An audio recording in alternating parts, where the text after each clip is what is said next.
Amigas, amigos de Mis Ojos en el Mundo, bienvenidos a este segundo episodio de esta segunda temporada de podcasts dedicados a temas internacionales, a temas de interés nacional, internacional, cultural. Hoy vamos a hablar de un tema histórico, un poco el cierre de una gran época en la historia del siglo XXI y del siglo XX, ¿no? De la época moderna.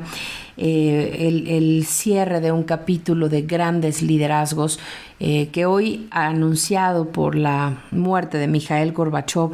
¿no? 30 de agosto del 2022, pues cierra totalmente una época, ¿no? Ya se había ido Ronald Reagan, ya se había ido Margaret Thatcher, y Mikhail Gorbachev a sus 91 años aún seguía siendo el ícono de las reformas estructurales en la Unión Soviética. Hay que recordar que a partir de 1945 el mundo entra en una fase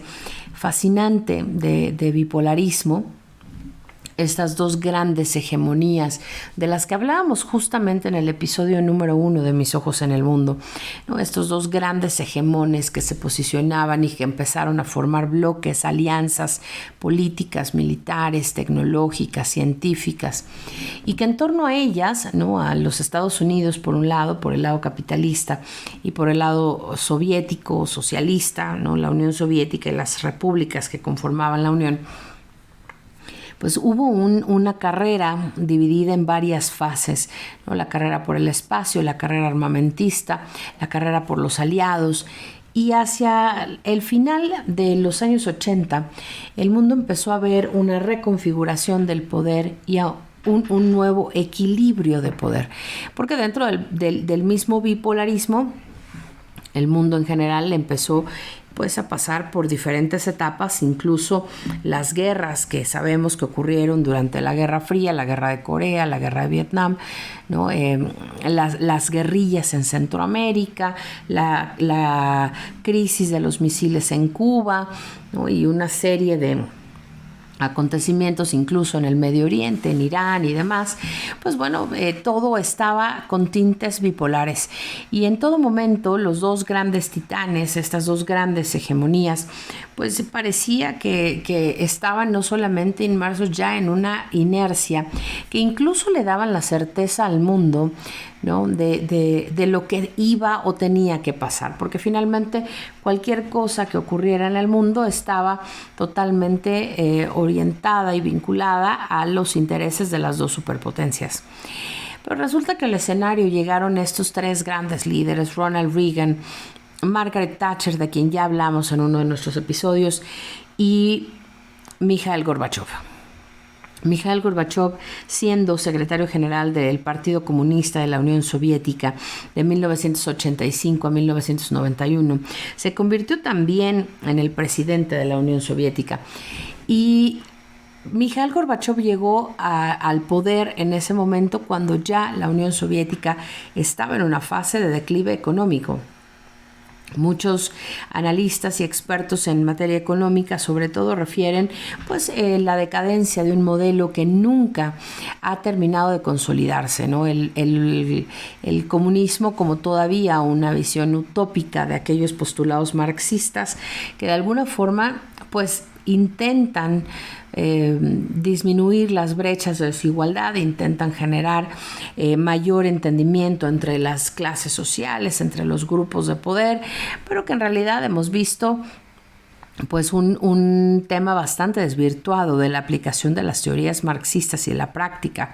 socialista o comunista en el mundo. Por un lado, tenemos ejemplos como Cuba, como Venezuela, como el mismo Vietnam, como Corea del Norte, como China,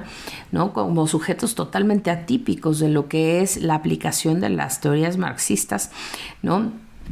Para la reducción, insisto, de estas brechas de desigualdad que aparentemente la doctrina marxista pues buscaba solventar o resolver. Y en este caso, Mikhail Gorbachev justamente llega en un momento de crisis estructural, no solamente en las instituciones políticas, sino en las instituciones y los procesos económicos. Resulta que la Unión Soviética había estado muy desgastada después de tantos años de estar en competencia directa y permanente con los Estados Unidos. ya no le era posible mantener, ¿no?, sus alianzas y sobre todo mantener el financiamiento hacia esas alianzas. Y justamente esta carrera desmedida por la búsqueda de recursos, pues terminó empobreciendo muchísimo a las repúblicas soviéticas que basadas en procesos de especialización productiva, pues generaban una especie de socialismo y de comunismo, pero que no tenía en realidad el respaldo ni la solidez de una economía pujante, fuerte y en crecimiento. En los años 80, Japón incluso llegó a superar, ¿no?, la curva de producción y de industrialización. Japón empezó a ser un factor de preocupación y de competencia económica en la región. Y por supuesto que China empezaba a aprender de estos modelos y la Unión Soviética se quedó atrás en el subdesarrollo. La gran potencia militar y económica que fue la Unión Soviética en los primeros años de la Guerra Fría empezó a desmoronarse, y Mikhail Gorbachev, como un gran estadista y como un gran reformista, generó un plan de estabilidad económica, ¿no?, y de estabilidad social, política y cultural, ¿no?, de apertura basada en dos ejes: glasnost y perestroika. Por un lado, la apertura que representaba glasnost, incluso hasta en materia ideológica y cultural, pues llevaba a abrir las puertas a esta influencia, entre comillas, occidental que habían evitado por tantos años. Pero resulta que Mikhail Gorbachev también veía más allá en el plano económico la necesidad de establecer un socialismo de mercado, es decir, abrir un poco, que es lo que ahora vemos en China, ¿no? Abrir el mercado al capital y a la inversión extranjera directa, permitir que las leyes naturales del mercado, la oferta y la demanda, empezaran a generar por sí sola la inercia que se requería para el crecimiento económico. Darle la independencia a las repúblicas soviéticas era parte del plan de transformación. Sin embargo,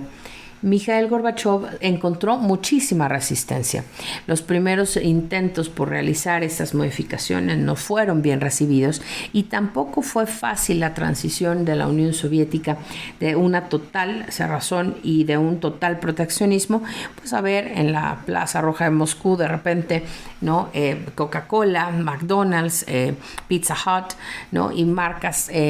transnacionales que llegaban a invadir el mercado con el furor del capitalismo y con esta gran sorpresa de la población soviética, que no podía creer que aquello que había sido demonizado, satanizado, incluso censurado por décadas, hoy estuviera en el centro del poder político, económico y social de la Unión Soviética. Pero con el paso del tiempo, Mikhail Gorbachev se convirtió en el gran aliado del presidente Ronald Reagan, ¿no?, y de Margaret Thatcher, en este sentido de generar o de buscar generar un reordenamiento de fuerzas internacionales. Hubo por primera vez un encuentro y un acercamiento entre los dos grandes bloques de poder. Por primera vez, los dos grandes hegemones se encontraban no solamente para hablar de armas nucleares, para hablar de desmilitarización o para hablar de los conflictos, ¿no?, que en el marco del bipolarismo se habían generado, sino que se reunían eventualmente para discutir temas de interés económico global. Lo que sigue después de glasnost y perestroika, pues es el desmantelamiento absoluto de la Unión Soviética, y por supuesto el término o ya la distensión total de las tensiones de la Guerra Fría.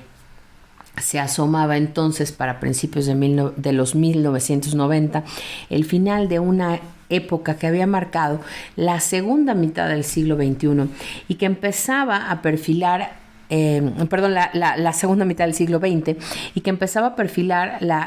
el inicio del siglo XXI, pues con un nuevo orden internacional, con un proceso de globalización, con un proceso de regionalismo.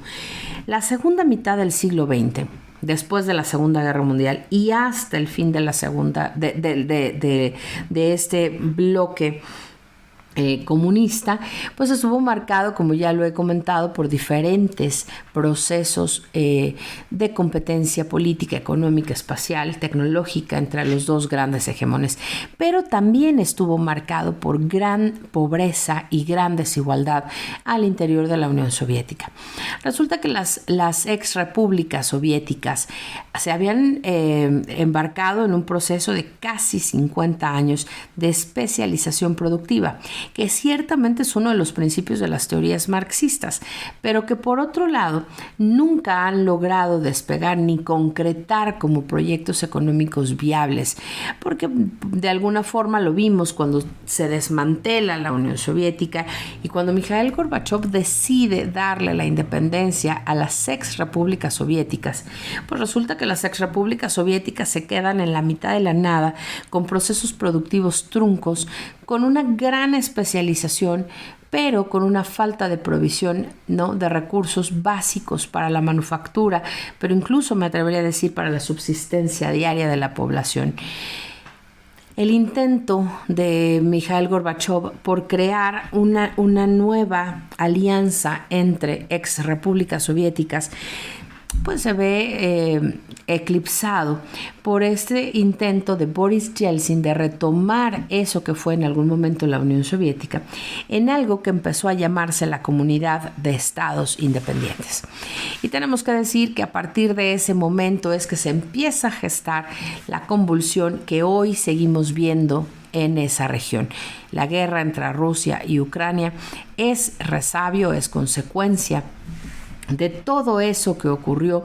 ¿no?, a principios de los 1990, y que cuando llega el cambio de siglo, ¿no?, cuando llega el 2000, pues la Unión Soviética ya inexistente totalmente y la Comunidad de Estados Independientes en un fracaso rotundo, empiezan a ver el descontento de la población de las ex repúblicas soviéticas y sobre todo la intención de remontar y de generar alianzas que empezaban ya a incomodar, ¿no?, a los gobiernos de la Federación Rusa. Vladimir Putin llega al escenario político como consecuencia de toda esa convulsión. Y en realidad lo que tenemos que resaltar es que la gran visión que tuvo Mikhail Gorbachev en su momento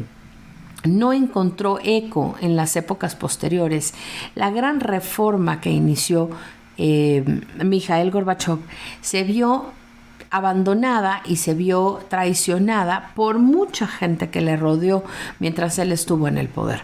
Después de esto, él, a pesar de ser un hombre brillante, de ser un hombre educado, de ser un hombre académicamente formado, ¿no?, con una visión de Estado bastante interesante,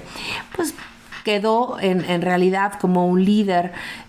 importante que pasó a la historia por glasnost y perestroika, pero no por haber luchado de alguna forma contra un sistema que estaba subyugando a la población y que además le estaba mintiendo a la población, porque de alguna forma, ¿no?, todo esto que se veía desde la época de Stalin con estos videos de propaganda soviética en los que la gente estaba feliz y la gente además producía y había campesinos, ¿no?, no con riqueza, pero sí con poder adquisitivo, con capacidad de producción, pues de repente la realidad es que era mucho más oscura de lo que se quería enfrentar, ¿no? La gente estaba muriendo de hambre, la gente era pobre,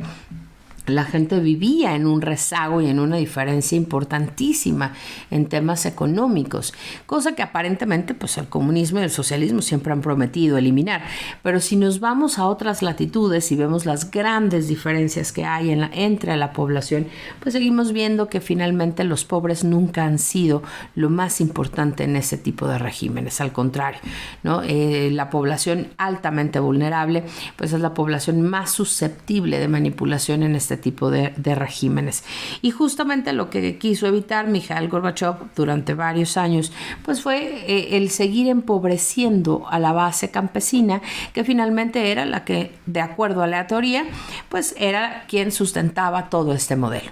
Mikhail Gorbachev pasa a la historia, ¿no?, como un personaje hasta cierto punto olvidado, hasta cierto punto no recordado por las nuevas generaciones, ¿no? En la historia, en los libros de historia contemporánea, poco se habla de Mikhail Gorbachev, poco se habla de las grandes reformas que le dieron a este grupo de exrepúblicas no solamente la soberanía real, la libertad, ¿no?, la autodeterminación, sino la posibilidad de cambiar su historia y de poder ser cada vez mejores. La Federación Rusa, con un gran potencial, ha visto ensombrecido ese legado, ¿no? Y bueno, pues mientras sigamos viendo la propaganda ideológica y política en contra del desarrollo real, que no se puede presupuestar, porque es el desarrollo humano y el desarrollo de la población a partir del crecimiento económico real, ¿no?, a partir del bienestar, a partir de la educación, de la cultura, pero también, ¿no?, de la participación, si bien no en un movimiento de globalización, porque hoy tenemos que hablar en algún otro episodio del capitalismo que hoy necesitamos y de la globalización que hoy tiene que llevarse a un punto de desglobalización, es decir,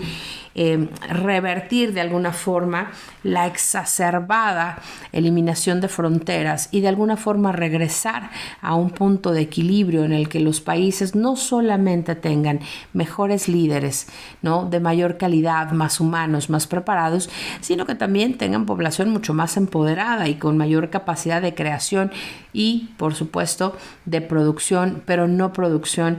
material y para enriquecer a las élites, sino educación que le permita vivir en libertad, en paz, sin polarización y con mayores expectativas. Pues bueno, sirva este episodio número 2 un poco para dejar testimonio de quién ha sido Mikhail Gorbachev, de comentar los logros, pero también los grandes retos que enfrentó un hombre de Estado que tuvo en las manos la posibilidad de cambiar el destino de toda una comunidad de países y que además tuvo una gran influencia en el cierre de una de las épocas más importantes de la historia contemporánea del ser humano, la Guerra Fría. Muchas gracias a todas y a todos por su atención. Gracias por haberme acompañado en este segundo episodio de la temporada 2 de Mis Ojos en el Mundo. Nos escuchamos pronto. Mucho éxito y excelente inicio de mes.